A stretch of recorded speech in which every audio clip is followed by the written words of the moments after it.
keyboard on this computer. Well, Andre, thank you so much for joining me on the ODAT Chad podcast.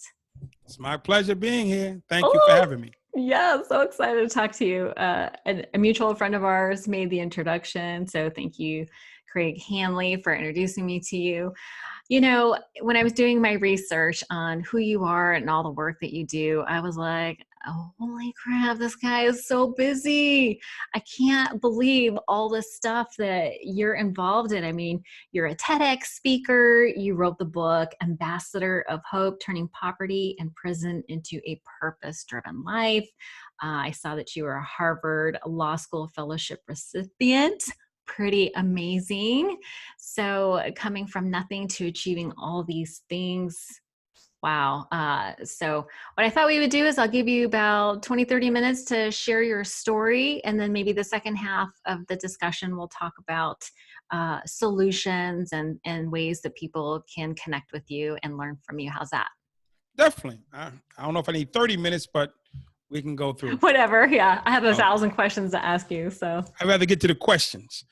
Oh, really? Okay. Definitely. You know what's funny is as I changed my format just a tiny little bit because I was getting feedback that people didn't want me to interrupt my guests. But if you're up for a discussion, I'm up for discussion. I mean, okay, we'll do it. You know what your audience wants to hear. You know what your audience is going to benefit from. So if me to sit on here and just say, hey, I can tell you my life story, that's great. I don't believe my story by itself is going to change anybody's life. I believe my story might inspire somebody to want to change. It might motivate somebody to consider change, but now they need the concrete steps to actually enact change. So I don't want to spend 50 minutes telling them about my life that'll motivate them, then they don't get the steps that they need to move forward. So the steps that they need are far greater and more important than my personal journey, in my opinion. So I want to motivate them and inspire them to take the first step. But we definitely want to get them action steps that they can do for part 2 through 10. Got it. We will definitely do that. So let's just, I'm going to have you just give us a brief overview. How about that? And then I'll pepper you with some questions along the way. That sounds like a plan. Okay, go ahead. Okay, well, I was born in Boston, Massachusetts. My mom had 6 kids. Her first husband went to prison. My dad was a local hustler that she was with. And 6 kids, mom and dad, and that's what life was, except for my dad had a habit of beating up my mom. So we went through the domestic violence scenarios, all the drama with that, and it was just a tough time because I didn't know as a young kid that this wasn't normal. And it was normal for me because it's the only house I lived in. Eventually, we get old enough to go to school. We're in like the mid-'70s in Boston, Massachusetts, and a federal judge signed a law saying black kids and white kids will go to school together. But nobody called me and said, hey, Andre, for this to work, you're going to get rocks thrown at you. They're going to call you niggers. They're going to call you spare chucker. They're just going to torment you for the next 3 months of your life. You're going to be tormented by white people. And you just need to brave through this so we can make the world a better place. Nobody called me. And sure enough, one day coming home from school, those kids lined up and they threw rocks at us. They threw names at us. And we were tormented for like 3 months. It was just a thing that happened and the thing that was. And the worst part about it wasn't that it just happened to me. It had happened to my father when he was a kid in Virginia growing up, where kids would throw rocks and names at them. And again, for him, it was just the way it was. Fast forward, my mom puts dad out. The kids go away with the rocks. So now you got a single mom, 6 kids living in the inner city. I think we've all seen that movie. We move around. We find a new place. I go back to school. I'm in the 3rd grade now. I'm illiterate. I can't read, write, or count. And back in the 70s, a black kid who couldn't read, write, and count wasn't a bad thing. They just had a thing called a dummy class. Stick you in a room at the end of the hall, they close the door, call it a day. Luckily for me, there was a teacher who pulled me out of that class and started teaching me my learning style. And she said, you're not a dummy, you just learn differently.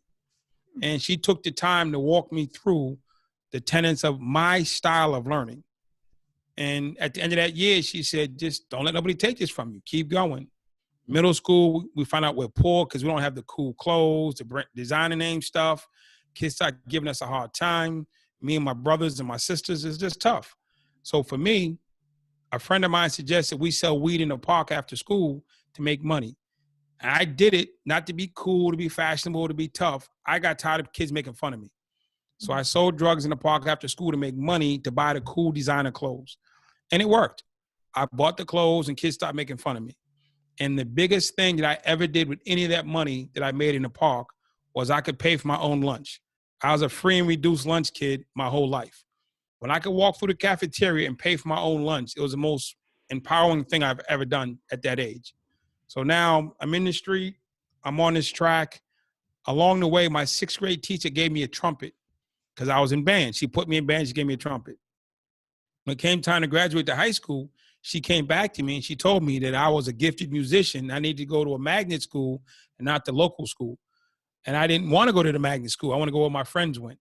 But she insisted. I went to a magnet school to play the trumpet in the band. When I got there, it was all nerds in the band and then me.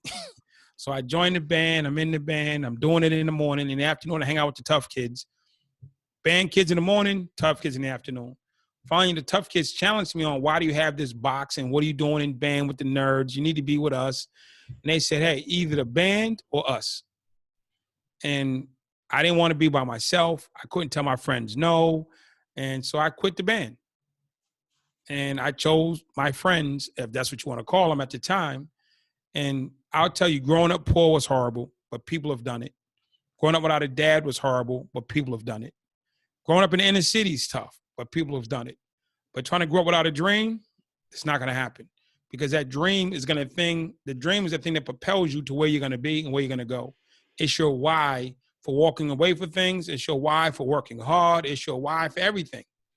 And I didn't have a why anymore. So I just drifted. And one day I found myself in court at 18, and the judge gave me a bunch of time, 7 to 10, 2 9 to 10s, 2 10s, 2 15 to 20s, and a 5. They sent me to prison and they dropped me off. And when I get there, the worst part was it was a reunion of all my friends from the dummy class, all my friends from the principal's office, all my friends from juvie probation. They were all there waiting for me. They said, hey, Dre, what took you so long? We knew you were coming. And for the next 6 years, I just participated in all things criminal, all things prison. I was, whatever was happening, I was 100% all in on it. And I did that for 6 years. And at the end of 6 years, I amassed a reputation. I was a boss or whatever you want to call me. And I thought I was winning because I'd come into this system and I dominated it. I came into the system and I made a name for myself and I was winning. And then I had an epiphany that I was really not winning, but I was the king of nowhere. And that I was just in the middle of some dirt road in some rural town in a penitentiary. And that's not winning. So I came up with a plan to do something different. I said, I'm going to go home, go to Harvard, be successful. All my friends thought I was crazy. My parents thought I went crazy. My grandmother thought I went crazy. And I decided that, you know something? I got to do this by myself. The best and the worst thing happened when I told people what I wanted to do. The worst part was nobody believed me. They didn't think it was possible for me to go to Harvard. And the best part was nobody believed me that I couldn't go to Harvard because when they all told me they didn't believe me, it made me do it by myself. Had any of my friends told me they believed in my plan, I'd have tried to take them with me. And that would have guaranteed I'd have failed. So because nobody believed me, I went by myself. And I went back to school, got a GED, went to the law library, taught myself the law, started going to anger management, started going to self-help groups. And I'm just working on everything I can to make myself better. And then I had a friend, his name was Gordon Haas. He took me to AA. I said, dude, I don't drink. Why you take me to AA? He said, sit down, man, be quiet. I go to AA and they say, hi, my name is John. I'm alcoholic, that whole nine. I'm like, why am I here? And he explained to the group, Andre has anger issues. And the leader of the group said, Andre, you're going to hear us talk about alcohol. When you hear us talk about alcohol, substitute that for anger. Then he took me to NA. I said, man, I don't do drugs. He said, just be quiet. And I substituted anger for drugs. I went to Big Book. I went to 12 Steps. And I substituted their issue for my issue. And for the last 8 years of my sentence, I went to AA, 12 Steps, Big Book, every self-help group there was. And I would substitute their stuff for my stuff. And it was the most welcoming, open community that I participated in my time. I went through a lot of programs, but those guys didn't have to receive me. They could have said, hey, he's not one of us. But they said, he has issues and we're going to help him. And they opened the doors to me. And when I came home after 14 years, I started working and helping people. So I started working with black boys first, 12 to 15, because I understood why they were going to jail. Then they asked me to work with girls. I didn't know anything about girls, but I had the same girls, 12 to 16. They were going through molestation, prostitution, domestic violence, self-esteem issues. It was like crazy. I started helping them. They asked me to help white kids. I'm like, white kids? Why am I going to do white kids? I don't know anything about being white. They do drugs. They drink. They have sex. They have bullies. They do self-mutilation. They cut their arms. Their parents ignore them too. I didn't think white kids had it bad. I grew up watching Leave It to Beaver, Partridge Family, Brady Bunch. None of them white kids had problems by the end of the show. When I was in jail, I watched 90210. None of those kids had problems at the end of the show. So I thought the white kids in the real world were like the white kids on TV. Not. So I started helping white kids too. I said, I'll help anybody who calls me. I've been to Guatemala, Saudi Arabia, Costa Rica, Australia, Sweden, Germany, France, Belgium, London, Canada, Mexico, wherever they call me, Trinidad, Bahamas, wherever they call me, I just started showing up. I said, if you call me, I'll show up. That was my motto. And they called me, I show up. And sometimes it was for gangs. Sometimes it was for opioids and drugs. I started working with white kids in the suburbs because all these kids were just dying from drug overdoses.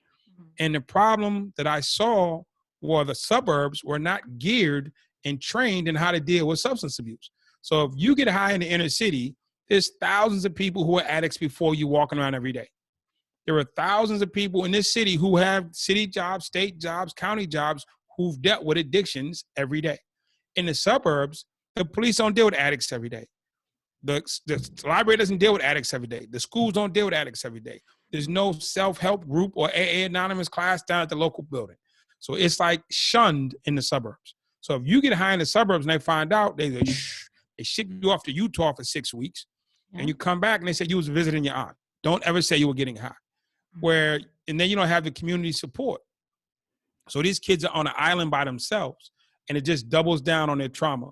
So I started going into the white communities in the suburbs and helping them understand how to make the transition. And the thing that made me effective in the suburbs was, one, I didn't look like their parents. Oftentimes when the suburban kids have a problem, they rush them into a doctor who kind of looks like their parents and sounds like their parents. I walk in a 6'2" black ex-gang member from prison. I look nothing. They're like, my parents know you? That's the first. They know you. My parents actually know you. And because you don't look anything like them. Then I start not just talking, but listening. My key thing is not talking. You might hear me talking now and they tell you I'm a motivational speaker. My number one superpower is listening. And I listen to these young people, whether in the suburbs or in the city, whether in the country or they're in the prison cell. I listen to them, I hear them, and I affirm them, and then I walk them from where they are. I don't try to tell them where they should be or how they should feel. I accept that who they are and what they are, where they are, and I help them transition. And I started training parents in the suburbs on how to understand to engage your kid, how to understand the culture, because the drug culture and the street culture is so far removed from the suburbs that they're like, what's really going on? What's in the music? They're looking in all the wrong places. So I started educating suburban parents on how to engage and understand. The same way I took city parents and taught them how to engage. And for the last 20 years, that's what I've been doing. And so I got a fellowship at Harvard. I've been at London Business School for over 20 years doing trainings. I work with a great friend of mine out in Phoenix, Joe Polish, whose sole purpose is to help heal people with addictions in the humanities space. And so I've made connections with folks who are really into this movement about helping people the right way, not just because it's the right thing to do, but they deserve the best of the best and the opportunity to live their best life. And for the last 20 years, that's what I've been doing. And 2 years ago, I got called to come to South Carolina because there was a riot at one of the prisons.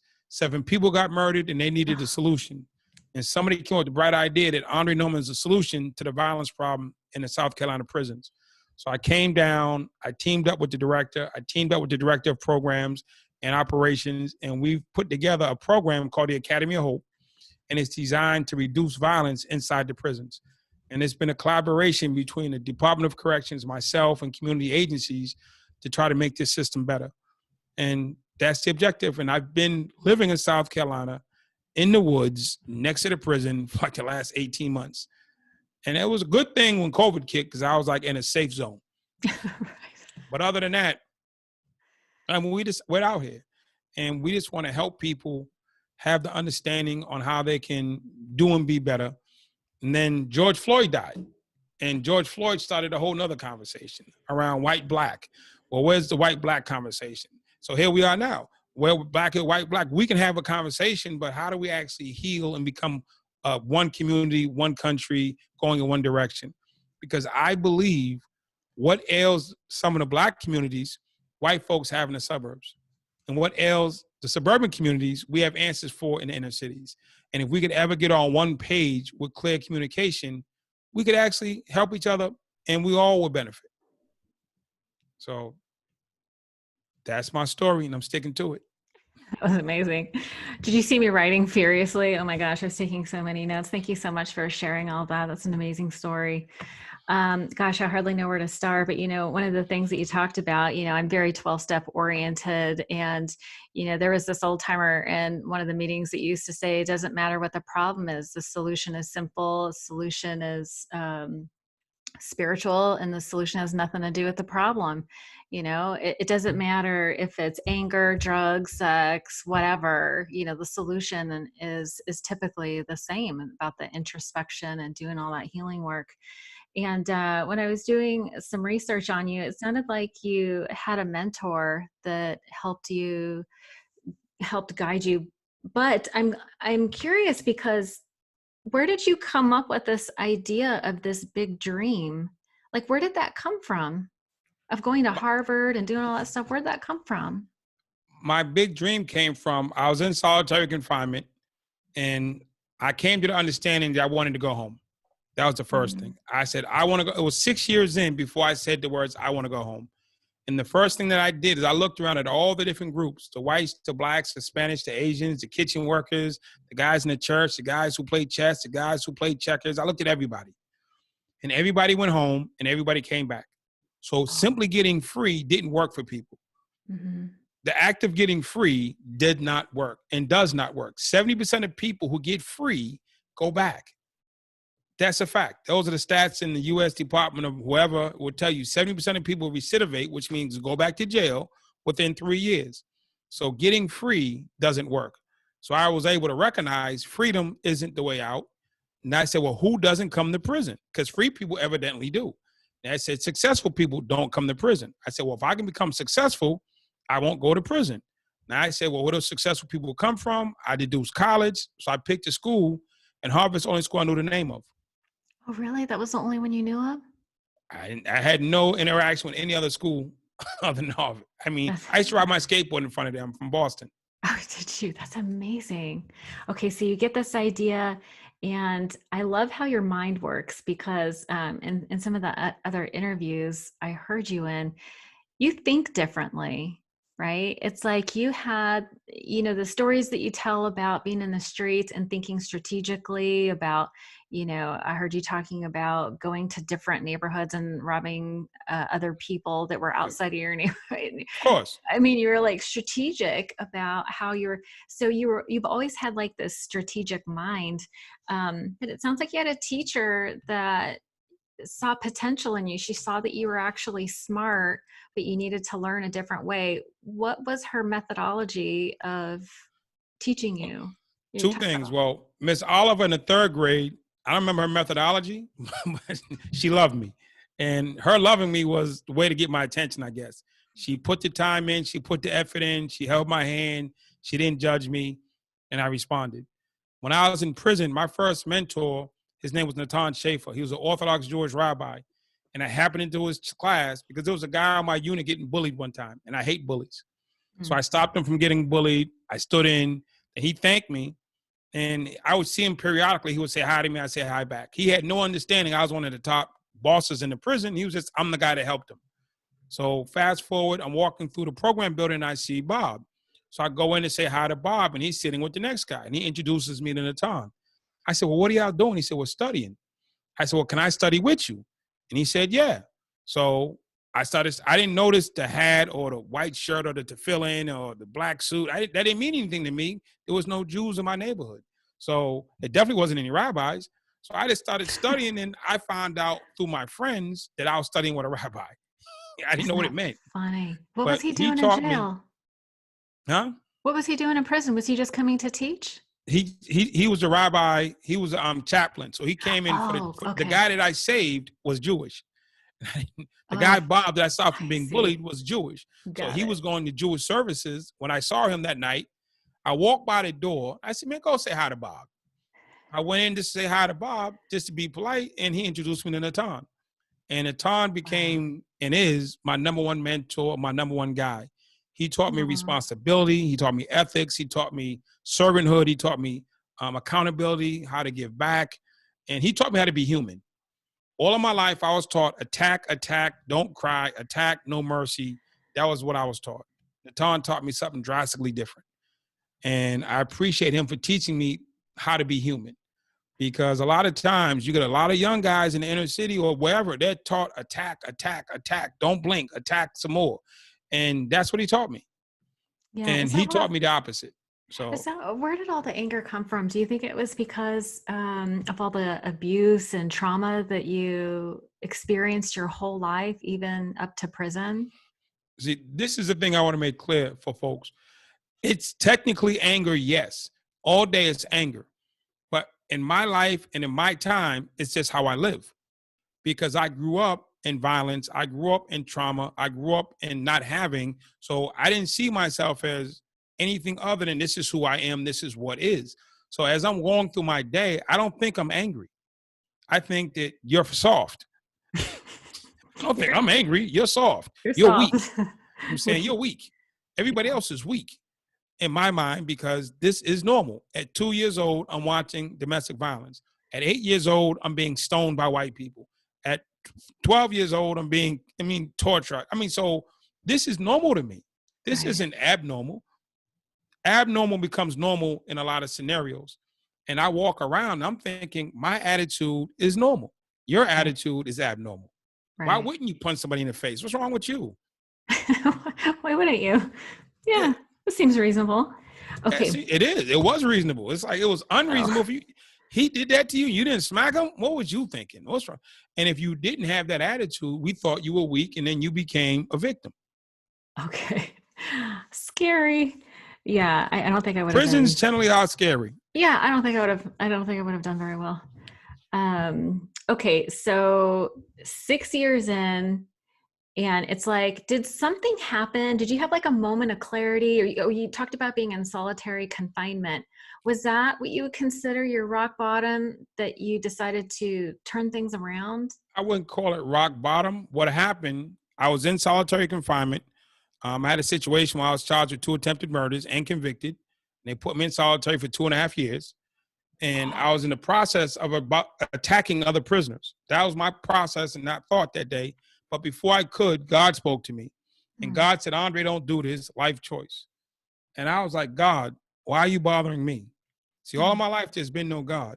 When mothers get beat up, there was no God. When kids threw rocks at me, no God. When my dad walked out, and I just got a list of times I can say there ain't no God in this world, so you might want to go see your people. And he just kept saying, life choice, don't do this. And in the end, I didn't do it. I walked back to my cell. I said, well, if I can't be a psychopath, there's no point being in jail, which led me to believe, okay, well, I want to be free. Then I realized free didn't work. Then I went to successful and I started down that path. Right. It sounds like, all the self-help stuff you did. It's like, I don't know if you had this experience, but when I was sort of in the grips of my own addiction and drama, um, I got a little bit of hope from some information. Like I got a hold some life-changing information, right? It was the first time, I think it was like a Tony Robbins thing where it was like, oh, if you change your mind, you change your life. That was kind of like the seed, right? Right. And that sent me on a journey. So it sounds like you went on a similar journey when you started going to all the 12-step classes and anger management classes. What did you learn about yourself doing all that I mental health learned that the thing with me that I needed to do was actually work. I needed to ask for help. I needed to stop just being angry. Being angry was just living in my past and not dealing with it. So there's a lot of things I grew up with, I just didn't deal with. So it sat with me and they weren't going to go away by themselves.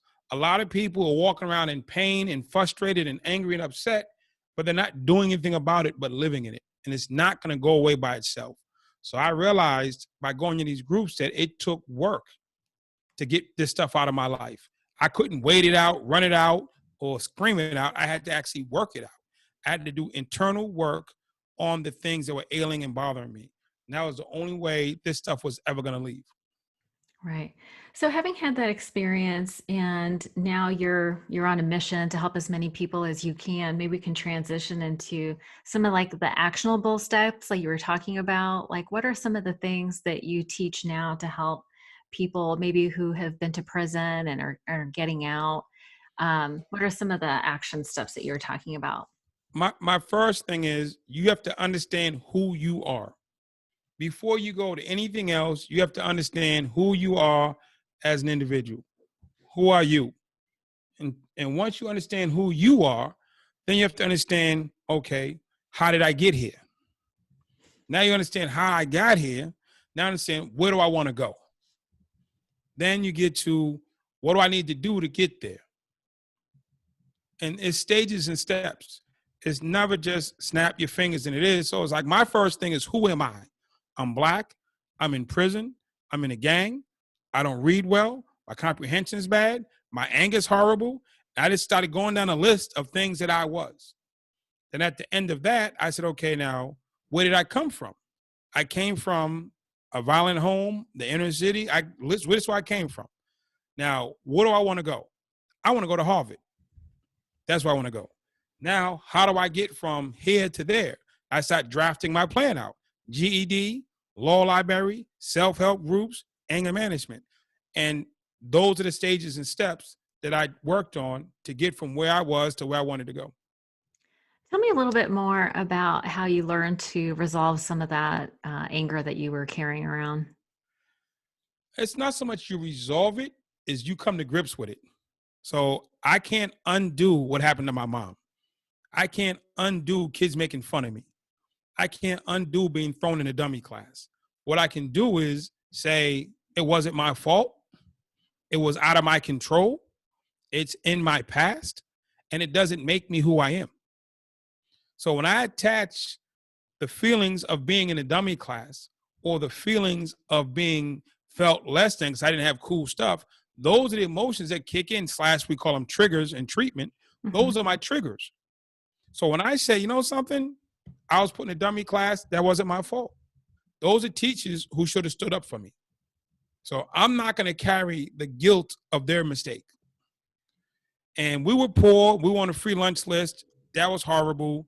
But I'm not going to define myself by my mother's lack of income when I was in the 6th grade. That's not going to, for the rest of my life, be the reason I don't succeed. Because in the 6th grade, we couldn't afford to buy our own lunches. It was horrible. And it's like accepting what was. I don't like it. I'll never like it. They're not good memories, but they need to become memories, not nows. See, oftentimes our memories are our nows. And that's what people get tripped. Mom did something to me, dad did something to me, the neighbor did something to me, or whatever happened to me, I'm still reliving. So I acted out in the 6th grade because I wanted to fix what was wrong in the 6th grade. Well, I'm 53 now. I shouldn't be trying to fix what happened in the 6th grade at 53. Right. So whatever happened to you at 2, 4, 6, 8, and 10, it happened. It's unfortunate, but it happened and it didn't kill you. So all the things that happened to me, as awful as they were, it did not kill me. So I can't spend the rest of my life being sunken because in the 6th grade kids made fun of me. I never like it. Right. But I have to let it go. It happened, but I let it go. You let it go. It's interesting that you do. I know you work at the prison a lot and you work with drug addicts and alcoholics. What type of work do you do with them to help them? I mean, obviously, you're trying to reduce that 70% rate of people who go back to prison. What kind of work do you do to help them not go back to prison? The first thing I have to do is get them to be in charge of their own life. And that's not take over the prison and become prison guards or anything, but they have to come to a place where they see themselves as powerful enough to govern their own lives. Most times when I deal with people, especially people who have addiction problems, they put the power of their lives in somebody else's hands. It's up to somebody else what they do or don't do. If the friend says, let's go to the bar, they go to the bar. If the boyfriend says, let's do a line, they do a line. I need them to be in charge of their lives. That's See, step one. Because at some point, they're going to be somewhere and they're going to have to make a decision. And if I don't empower them to be in charge of their own lives, whatever circumstances they're in will dictate. So I try to teach independence first. so taking responsibility, independence, taking your power back. Taking your power back 100%. You need to Yeah. become in charge of your life as soon as possible. And we have to first discover why you're not anymore. Who did you give your power to? So when I was a young man, my dad left. And I didn't understand it because I was 8 or 9 years old. And looking back, I spent the next 25 years of my life trying to replace him with other people. So when I finally said, my dad's not coming and I can't replace him and I'm going to be in charge of my life, I stopped trying to fill that role. Because every time I try to fill that role, I was picking bad people to play the role of dad. And if I make you dad, then you have authority and power over me. Because that's what dads do. They instruct the kid. So I kept trying to replace dad, and all my replacements were giving me bad advice. Right. And once I got my thinking right and I became independent, I could pick a dad like Natan. I can pick a dad like Pat Dempsey. I could pick a dad who was credible and solid instead of trying to pick a dad who was in the lane that I was in. When I was in the lane of negativity, I picked a dad in that space. Right. Yeah. So a lot of people who are struggling with addiction, they'll pick a mentor in the space that they're in. Not a positive mentor, but a negative mentor. Right. Okay. So finding a positive role model that can help you emulate what they do. Yes. Definitely need a positive role model. The positive role model piece, I say to people, the things that matter, I call them the C's. One, you need consistency. The role model must be consistent. Two, they must have capacity to handle your issues because you might have a lot of stuff. Most people do.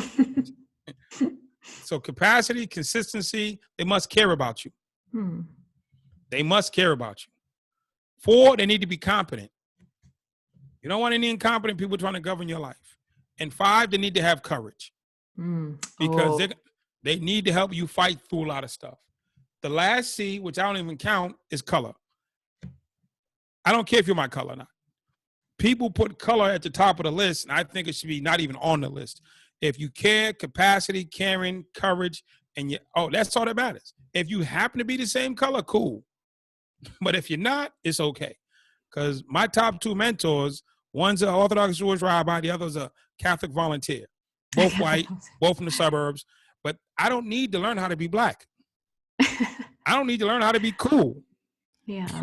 I'm black and I'm cool. So I didn't need that. What I needed was caring, capacity, consistency, courage, and to be challenged.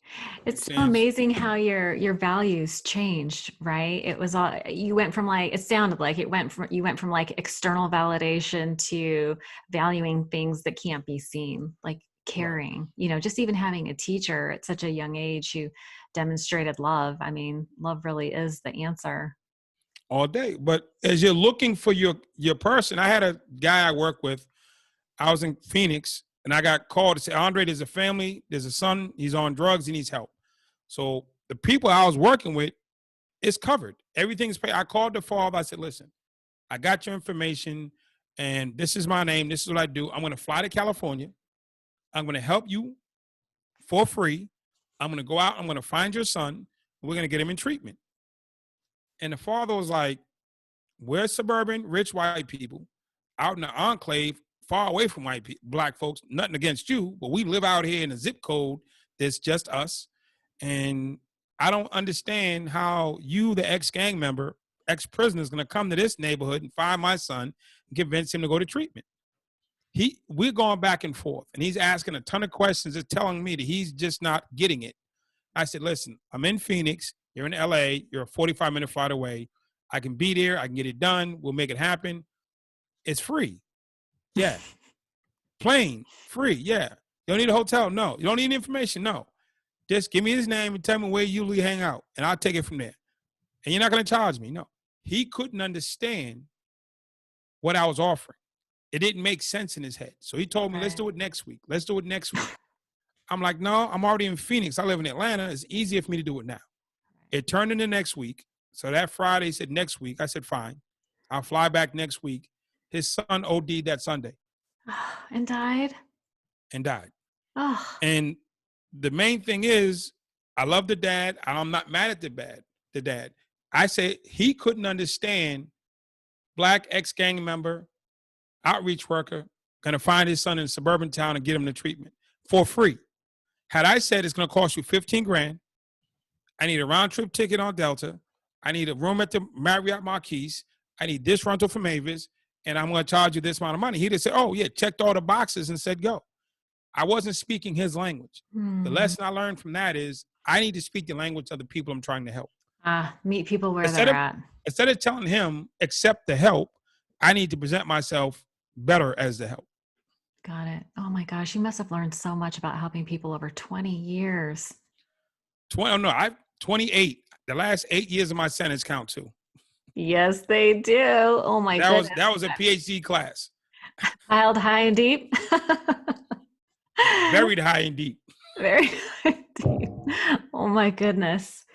I have a few lightning round questions for you just for fun. Are you up for it? I'm ready. I'm Okay. always up for fun. Up for fun. I notice you have a lot of books behind you, so I'm going to ask you for your favorite self-improvement book. As a Man Thinketh by James Allen. Love it. Do you have a go-to mantra or quote that you live by? Go-to mantra. Answer the question asked. Answer the question asked. Okay. What is one thing that you wish you would have known when you first, I don't know, went to prison or started your That I didn't have to go. Kind of sounds like you did have to go. I didn't have to go. Okay. Literally. One thing I wish I'd have known when I first went in is that I could have studied sooner. Even though I couldn't broke away from the gangs and that, I could have started studying sooner. There was there was no prohibiting against reading. So I could have started reading and studying sooner. It's my understanding you have lots of time to read in jail.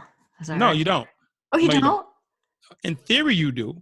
You wake up in the morning, you walk outside, you're with your gang from sunup to the end of the day.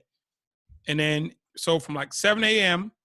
to like 10 p.m., you're with the gang. What are you guys doing all day?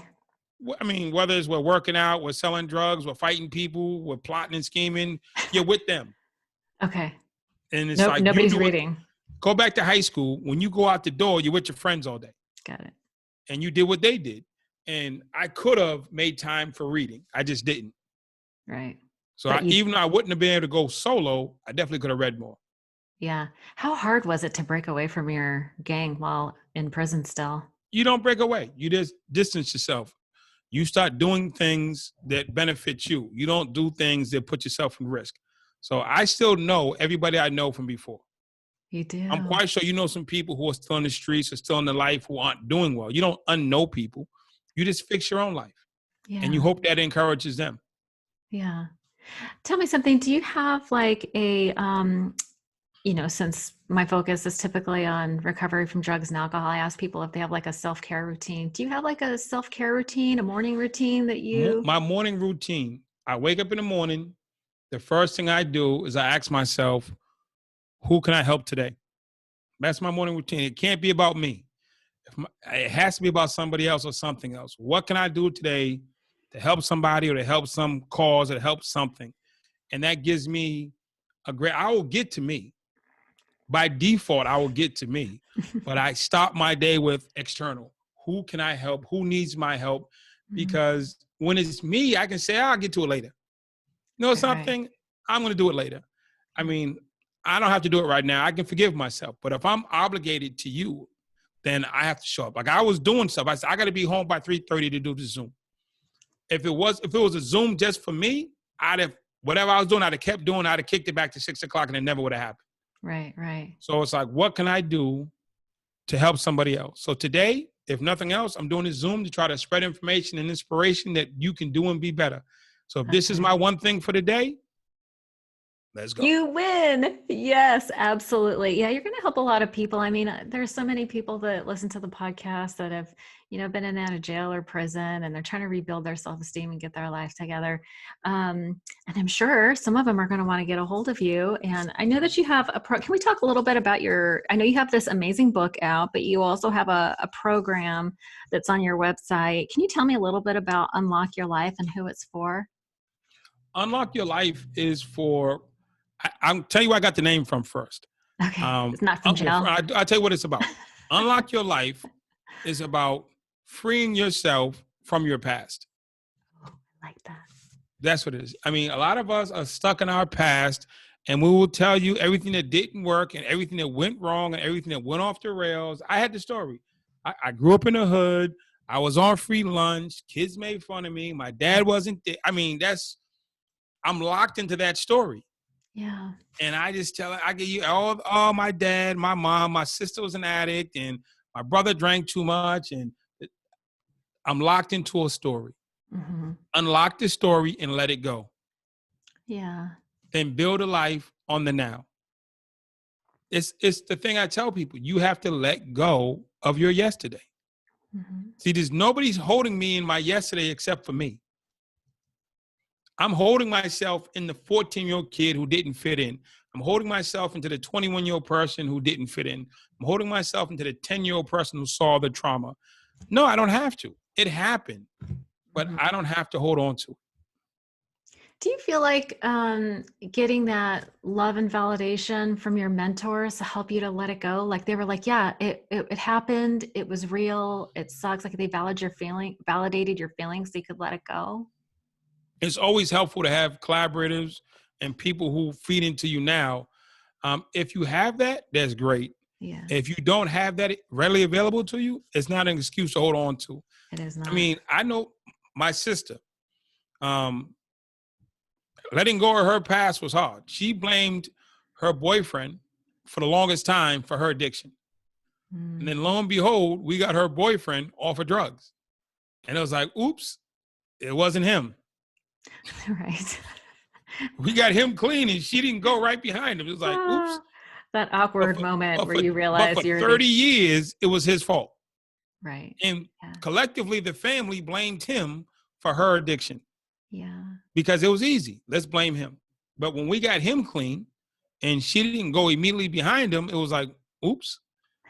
So Unlock Your Life is letting go of all the things that you've locked yourself in the room with negativity. Mm-hmm. True story. I was actually in a taxi or Uber, whatever you want to call it, in 2019 last year, and I was in the Netherlands. I went to the Netherlands to give a speech, and I was in a taxi going from the airport to some part of the Netherlands. It was like an hour ride, and I'm talking to the taxi driver, and he's from another country, someplace in the Middle East, and we're talking. He says, "Well, tell me about your story." And I was like, "Yo, I went to prison. I got my life there." And he said to me, "You unlocked your life." You ever talk to people who don't speak English well and they don't know the slangs or the proper way? So they say things in their native thought process and they chop it up. Right. And he said to me, "You unlocked your life." I was like, I like that. That is so good. Yeah, it's amazing when that happens. I have to ask you, in the Netherlands, were you like the only Black person there? It wasn't a lot of us. I wasn't the only Black person, but it wasn't a lot. They were hiding them. They had them, but they were definitely hiding them. Right. I always thought that might be an interesting experience to go somewhere where you're not the predominant. Anyways, okay, so no, hold on. I didn't need to go to the Netherlands for that. I know, right? You True might need story. to go someplace. True I can walk story. out the front door. I stand corrected. Yes, sir. Okay, but so is this Unlock Your Life? Is it an online class? Do people? Well, I guess people aren't showing up in person these days. No, nobody's showing up. If you show up at somebody knocked at my door while it was on his thing. I'm not doing it. Get a mask, get some gloves, right. Go away. Email me. Do it on Zoom. Do it on Zoom. Zoom is my new best friend.